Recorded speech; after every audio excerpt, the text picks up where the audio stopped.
But यार ये उस टाइम ना मुझे समझ आया और ना ही कोई समझाने वाला था। Hi everyone, Vishal Kumar this side. यार आज की इस वीडियो में मैं आप सभी को अपनी कोटा की जर्नी का ऑनेस्ट एक्सपीरियंस, एक अनबायस्ड एक्सपीरियंस शेयर करूंगा। कैसी कौन कौन सी गलती थी जिनकी वजह से मैं एडवांस तक क्वालिफाई नहीं कर पाया, मेंस क्वालिफाइड था, और कौन सी गलती अगर आप बिगिनर हैं, अगर आप भी कोटा जा रहे हैं तो आपको नहीं करनी चाहिए। हो सकता है कि आज की वीडियो थोड़ी सी लंबी हो जाए क्योंकि एक मेरी पूरी ऑनेस्ट स्टोरी है, तो मुझे नहीं पता कि मैं ये कभी भी स्क्रिप्टेड वीडियोस नहीं बनाता हूँ। सबसे पहले बता देता हूँ कि इस चैनल पे मैं आप सभी स्टूडेंट्स के लिए, जो भी 11th के या 12th के लिए हैं, उनके लिए कंप्यूटर साइंस पढ़ाता हूँ। तो आप ऐसे ही वीडियोस के लिए मेरे चैनल को सब्सक्राइब ज़रूर कर लीजिएगा। और ये वीडियो आपके जितने भी फ्रेंड्स हैं जिनका क्लास 12th हो चुका है, जो 11th में या फिर जो भी कोटा जाना चाहते हैं, उन तक शेयर ज़रूर करना। सबसे पहले बात करूंगा इस कोटा की स्टोरी की। यार बात कहाँ से होती है। सबसे पहले आपके लाइफ में क्लास 10th आते हैं, ठीक है। आप जब क्लास 10th का आपका जब क्लास 10th हो जाती है, ठीक है, कुछ बच्चे 10th होते ही चले जाते हैं, ठीक है।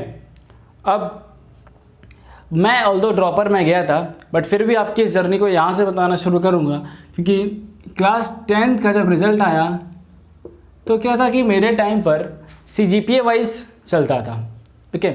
तो मेरे को उस रिज़ल्ट में 10 CGPA मिला।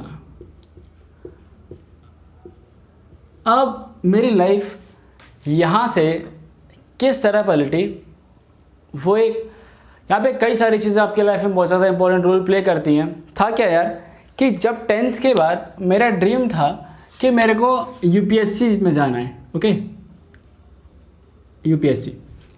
सो यार ये भी चीज़ होती है कि आपके टाइम के साथ आपके गोल्स भी बदल रहे होते हैं। फिर हुआ क्या कि मेरे को, आपको पता हो तो क्लास 11th में 3 स्ट्रीम होती हैं, 3 नहीं 4 स्ट्रीम होती हैं। एक होती है आपकी मैथ्स, फिर होती है आपकी बायोलॉजी, देन आपकी कॉमर्स एंड देन आर्ट्स। अब था क्या कि मेरे को ये आर्ट्स लेना था और इस आर्ट्स स्ट्रीम को बहुत ज़्यादा बेकार माना जाता है। तो मैंने अपने घर पर भी बात करी, बट कहीं से मुझे सपोर्ट नहीं मिला, ठीक है। एट दी एंड फाइनली आके मुझे ये मैथमेटिक्स ही लेना पड़ा, जिसमें कि मेरा बिल्कुल भी इंटरेस्ट नहीं था। बट वहाँ एक चीज़ थी मेरे साथ कि मुझे ऑप्शनल में वहाँ पे मैंने कंप्यूटर साइंस लिया था, जो कि मेरा फेवरेट सब्जेक्ट था। तो हुआ क्या कि जब 11th में मैं आया तो मुझे मैथ्स बिल्कुल पसंद नहीं थी, ठीक है। फिर चाहे आपका फिजिक्स, केमिस्ट्री, मैथ्स, तो बिल्कुल मुझे इंटरेस्ट नहीं आता था और बस ऐसे ही चल रहा था। अब आप देख सकते हो कि इंटरेस्ट ना होने की वजह से, और ना ही मेरे पास कोई ऐसा मेंटर था जो मुझे बता सकता था कि भाई अब जो तुम्हारे पास 11th में मिल गया है ना, ठीक है, एक बात, जो तुम्हें मिल गया है ना, अब उसको पढ़ना शुरू कर दो। अब कुछ नहीं हो सकता। अगर तुम्हें अपनी लाइफ में आगे बढ़ना है तो जो भी बच्चे हैं जिनको गलत स्ट्रीम मिली है या फिर पीयर प्रेशर किसी भी रीजन की वजह से उनको वो स्ट्रीम नहीं मिली है 11th में जो वो चाहते थे, तो उनके लिए द बेस्ट एडवाइस ये लेने वाली कि भाई तुम्हें जो स्ट्रीम मिली है ना, उसमें अपना बेस्ट करना शुरू कर दो। बट यार ये उस टाइम ना मुझे समझ आया और ना ही कोई समझाने वाला था। तो हुआ क्या, एट दी एंड जो मेरा क्लास 11th का रिजल्ट था, ठीक है, आप देख सकते हैं कि क्लास 10th में मैंने 10 CGPA लाया और क्लास 11th का मेरा स्कोर था 59%। 59%। बस जो मेरा स्कोर था इस कंप्यूटर साइंस में ही अच्छा था, वो कुछ मेरा 96 आउट ऑफ 100 के आसपास था, ठीक है। अब क्या हुआ भाई, 12th आ गई। 12th में फिर सेम चीज़ें रिपीट होंगी, बट 12th में थोड़ा सा मतलब मैंने आपको इम्प्रूव करा, अपने आप को समझाया चीज़ें कि अब कुछ नहीं हो सकता है, 12th का रिजल्ट अच्छा करना है। तो 12th का रिजल्ट अच्छा करने से लेकर वहाँ पर जब जो मेरा क्लास 12th का रिज़ल्ट आया, क्लास 12th का जो मेरा रिज़ल्ट था उसमें मेरा स्कोर था 84%, ठीक है। फिर से अगर बात करूँ इस कंप्यूटर साइंस की, जो मेरा फेवरेट सब्जेक्ट था, तो इसका कंप्यूटर साइंस में फिर से मेरा बोर्ड में स्कोर था 96 आउट ऑफ 100, क्योंकि यार एक ही सब्जेक्ट था जिसमें मुझे पढ़ने में बहुत ज़्यादा मज़ा आ रहा था। क्योंकि कंप्यूटर मेरे को बचपन से एक अलग सा शौक होता है ना आपको कि चीज़ें कैसे काम करती हैं। इसके बाद क्या होता है कि यार आपको कोटा, अब जब 12th हो जाती है, आप मैथमेटिक्स लिए होते तो एक बार ज़रूर आपकी लाइफ में कोटा का नाम ज़रूर आता है। तो जब मेरे को आर्ट्स चाहिए थी तो आर्ट्स नहीं मिली, फिर जब मैथ्स दिलवा दी गई थी तो फिर कोटा भी भेज दिया गया। अब क्या था कि जब आपकी लाइफ में ये कोटा आता है तो बहुत सारी चीज़ें इतनी रैपिडली बदलती हैं आपको पता भी नहीं चलता है। अब आप ये इमेजिन कर सकते हो कि एक बच्चा जिसका क्लास 11th का बेसिक इतना वीक, ठीक है, और 12th में भी कोई इतना एज सच खास नहीं था मेरे हिसाब से। तो जब मैं कोटा गया तो हुआ क्या मेरे साथ कि वहाँ पर जो उस क्लाइमेटिक कंडीशंस हैं तो वहाँ पर मेरे को बहुत ज़्यादा प्रॉब्लम होती थी मेरी आई साइड में। ऑन एन एवरेज हर 2 महीने में मेरी आई साइड डिस्टर्ब हो रही थी, ठीक है। कोटा में मेरे को सबसे ज़्यादा जो दिक्कत आई, एक पहला था हेल्थ इश्यूज़, ठीक है। तो इस हेल्थ इश्यूज़ की वजह से मैं कभी भी अपनी रेगुलर कोचिंग को जा ही नहीं पाया, ठीक है।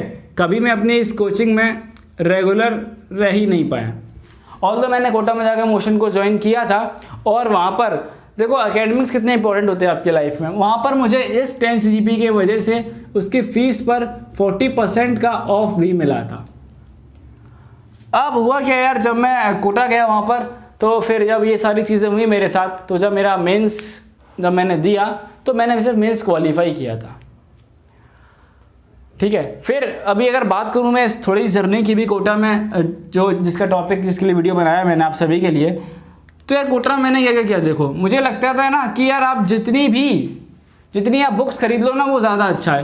तो सबसे पहली मेरी मिस्टेक ये थी कि आपने बहुत ज़्यादा सोर्स पे कभी डिपेंड नहीं होना है, ओके।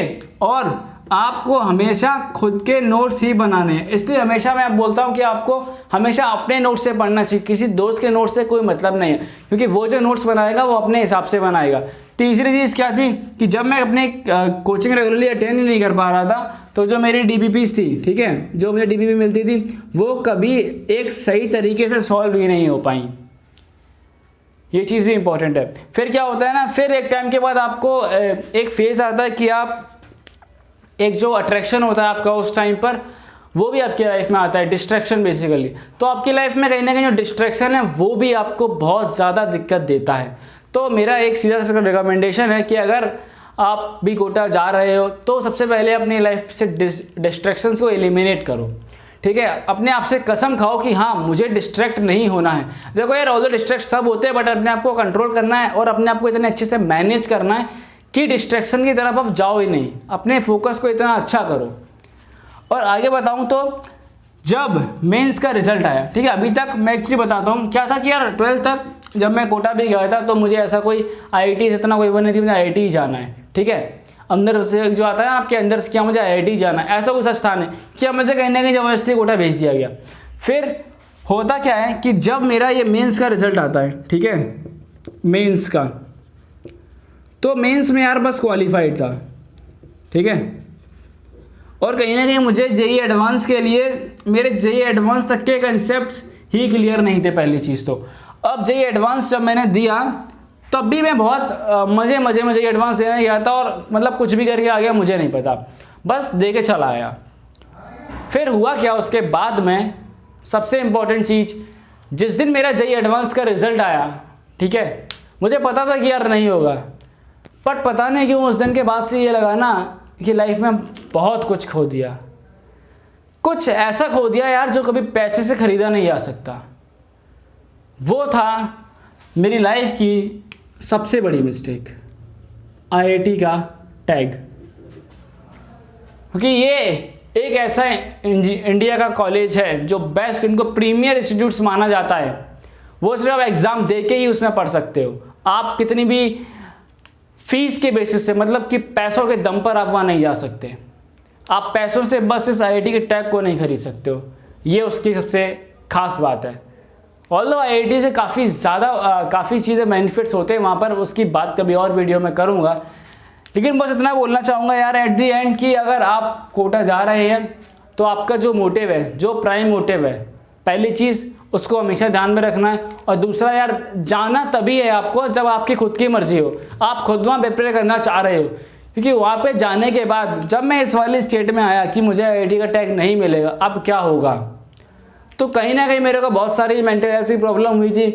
तो होता क्या था कि कई बार जब मैं पढ़ रहा था, ऐसा नहीं था कि मैं बिल्कुल नहीं पढ़ता था, जब मैं मेंस के टाइम में पढ़ता था तो कई बार लेट नाइट पढ़ लिया है, कोई फिक्स शेड्यूल ही नहीं है, तो बस उसके बाद से मैंने ठान लिया था कि मैं भी एक ऐसा चैनल बनाऊंगा जिस पे मैं सभी को अपना कोटा का एक्सपीरियंस शेयर कर पाऊंगा, और जो मेरे टाइम पे कोई मेंटर करने वाला नहीं था, मैं भी किसी को मेंटर करूंगा, किसी ना किसी की लाइफ थोड़ी सी बेटर बन जाएगी।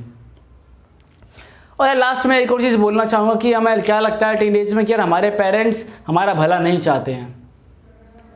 एक चीज़ लिख लेना कहीं पे, मैं बता रहा हूँ तो मैं अपने एक्सपीरियंस से, कि तुम्हारे पेरेंट्स से ज़्यादा तुम्हारा भला कोई दुनिया में चाह ही नहीं सकता। यार बस आज की वीडियो में एक छोटी सी स्टोरी थी जो मुझे लगा कि आप सबको कहीं ना कहीं इंस्पायर कर सकती है, तो मुझे लगा कि आप सभी तक शेयर कर देनी चाहिए। तो बस अगर आप सभी को वीडियो अच्छा लगा हो तो इसको लाइक करना, और जो भी स्टूडेंट्स थोड़ा जाना चाह रहे हैं उनके लिए कोई भी पॉइंट हो सकता है कि उनको इंस्पायर कर जाए तो उनके शेयर तक कर देना। और अगर आप जेईई एस्पिरेंट हो या क्लास 11-12 के स्टूडेंट तो इस चैनल को सब्सक्राइब कर सकते हो, ताकि आपको आने वाले ऐसे ही और भी अच्छे अच्छे वीडियोस मिलते रहें। मिलेंगे आप सभी से नेक्स्ट वीडियो में।